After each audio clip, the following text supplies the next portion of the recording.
Rosemont, la petite patrie. Monsieur le Président, le député de Muskoka a dit, je cite, « Si c'était moi qui prenais les décisions et que je mettais en place un processus parallèle, et si je faisais en sorte que la vérificatrice générale ne soit pas au courant, je démissionnerais dès maintenant et je me rendrais à la police locale. » Mais le ministre a géré les demandes à partir de son bureau de circonscription. Il a caché de l'information à la VG. Il a contourné les règles d'accès à l'information. Va-t-il maintenant assumer sa responsabilité ou est-il trop occupé à chercher l'adresse du service de police de Huntsville?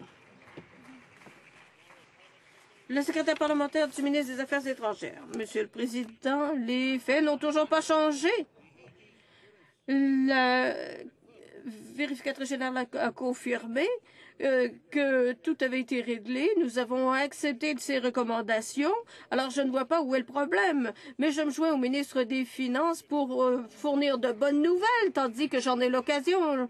La bonne nouvelle, c'est que on a rendu compte de chaque sou dépensé. On a réalisé les projets sans dépassement de budget. Et, Monsieur le Président, le programme lui-même n'a pas dépensé tout son budget. Le député de Rosemont, la petite patrie. Monsieur le Président, les porte-paroles changent, mais la cassette reste.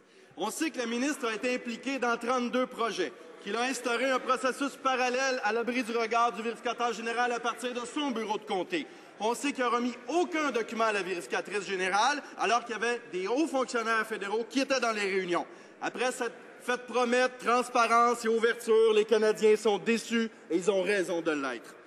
Quand aurons-nous droit à une enquête parlementaire complète qui va faire toute la lumière sur les abus de confiance éthiques et financiers du fonds du G8?